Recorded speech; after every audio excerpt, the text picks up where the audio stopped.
یہ شروع سے پیغمبر حسن و جمال حضور علیہ السلام کی توہین و تنقیص کو شعار زندگی رکھتے ہیں، تو ایک زمانے میں انہوں نے سازش کی اور آقا کریم کے روضہ اطہر سے حضور کے جسد اطہر کو چرانے کی سازش کی، اور جس کی حفاظت میرا رب کرے کون اس محبوب کا بال بیکا کر سکتا ہے۔ یہ جو کچھ ہو رہا ہے یہ ہمارا امتحان ہے، ورنہ جس کے سر پہ ورافانا لاکا ذکر کا تاج میرے رب نے رکھا ہے، بھلا اس کی شان کو کوئی گھٹا سکتا ہے؟ جدا ذکر خدا بلند کرے کیڑا جمعہ حسن بند کرے، اس ذکر دا حافظ آپ خدا پڑھو لا الہ، خود اللہ حفاظت کرنے والا ہے ذکر کی۔ یہ تاج رب نے محبوب کے سر پہ رکھا ہوا ہے، اس لیے چاند کی طرف منہ کر کے تھوکنے سے چاند کی نوری کرنوں کو میلا نہیں کیا جا سکتا۔ تھوکنے والے کا اپنا منہ گندا ہوگا، لیکن چاند کل بھی روشن تھا، چاند آج بھی روشن رہے گا۔ مدینے والے چاند کی عظمتوں کو کوئی گہنا سکتا ہی نہیں ہے، کیونکہ جس کے سر پہ ورافانا لکا ذکر کی چادر میرے رب نے تان دی ہے، اس کی عظمتوں کو کوئی گھٹا سکتا ہی نہیں ہے۔ یہ امتحان ہمارا ہے، یہ آزمائش ہماری ہے۔ اللہ اکبر۔ تو میں نے کہا کہ یہ سعادت مند لوگوں کا مقسوم ہوتا ہے، تو زمانے میں یہ سازش کی کہ حضور کے جسد اطہر کو روضہ انور سے نکال لیا جائے، اور پھر باقاعدہ انہوں نے دو اشخاص کو وظائف پڑھا کر کے، داڑیاں رکھوا کر کے، جبہ و دستار پہنا کر کے مدینے میں بھیجا، صوفیاء کے، نیکوکاروں کے، علماء کے، زاہدین کے روپ میں، اور انہوں نے وہاں ایک جگہ کرائے پہ لے لی اور اپنی کارروائی کا آغاز کر دیا۔ وہ اپنے کمرے کے اندر سرنگ کھودتے اور روزانہ مٹی نکالتے، رات کے اندھیرے میں بقی کے قبرستان میں قبروں کے اوپر مٹی ڈال کے آ جاتے، اور سارا دن تسبیح لیے اللہ اللہ کرتے رہتے۔ لوگ کہتے کہ یہ تو بڑے صالح لوگ ہیں، اور پھر لوگوں کو خیرات بھی کرتے، لیکن کارروائیاں اور انداز یہ تھا، لباس خضر میں رہزنی کر رہے تھے، اور یہ ڈاکو اور یہ رہزن لٹیرے ایک بہت خطرناک مہم پہ آئے ہوئے تھے۔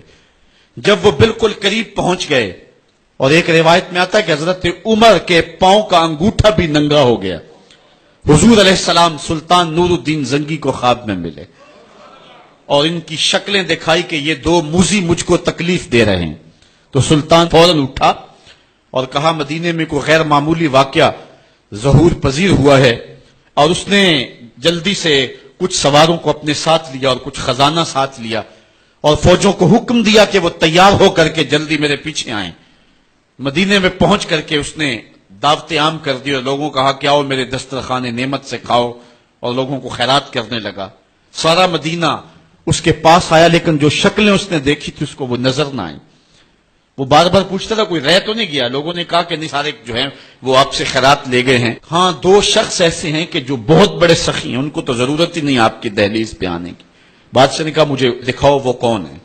بادشاہ کو شک گزرا یہ وہی تھے۔ جب سامنے آئے تو بادشاہ نے فوراً پہچان لیا۔ کہا کہ میں تمہارے ڈیرے پہ جہاں تم رہتے ہو وہاں جانا چاہتا ہوں۔ بادشاہ تفتیش کرنا چاہتا تھا، جب دیکھا تو تسبیحیں لٹکی ہیں، مصلے بچھے ہوئے، قالین بچھے ہوئے ہیں۔ تو بادشاہ مصلہ اٹھایا، قالین اٹھایا تو نیچے پھٹا تھا، جب پھٹا اٹھایا تو نیچے سرنگ تھی۔ پھر بادشاہ نے ان کو جانوروں کے پیچھے بندھوا کر کے چروا دیا، اور میں نے تاریخ میں پڑھا سلطان نور الدین زنگی مدینے کی گلیوں میں پھر اس کے بعد روتا پھرتا تھا، اور اس کی آنکھوں میں آنسو تھے، اور کہتا تھا یا رسول اللہ تمہاری مہربانی کہ یہ ڈیوٹی میرے ذمہ لگائی ہے، ورنہ کائنات بھری پڑی تھی۔ یہ سعادت مندی میرا مقدر کہ اس نوکری کے لیے مجھے منتخب کیا ہے۔ ہمارے اسلاف، ہمارے بزرگ، اس دور کے شہنشاہ، اس دور کے بادشاہ اتنی جرأت اور اتنی عظیمت رکھا کرتے تھے، اور آج ہماری کمزوریاں نے دشمنوں کو دلیر کر دیے۔ کبھی ایسا بھی اندھیر آیا تھا کہ سر عام یوں توہین و تنقیص ہوتی ہو پیغمبر حسن اور پیغمبر جمال کی، اور پھر 1.40 کروڑ انسان دنیا کے اوپر بستے ہوں، یہ بھی زمانے نے دن دیکھنے تھے۔ اس وقت ہمارا المیہ یہ ہے کہ ہمارے پاس عالمی لیڈر کوئی نہیں ہے، عوام کے جذبے یقیناً دیکھنے کے۔ سیریا کے بچوں کو میں نے دیکھا کہ وہ چھوٹے چھوٹے بچے، انہوں نے ہاتھوں میں کتبہ پکڑا ہوا ہے، اور میں اس منظر کو دیکھ کر کے کتنی دیر تک سکتے میں رہا۔ اس کے اوپر لکھا ہوا تھا اقتلونا ولا تسبوا لنبینا، ہمارے ٹکڑے کر دو لیکن ہمارے نبی کو گالی نہ دو۔ ان بچوں کے درد کی کہانی کلیجے چیر رہی تھی۔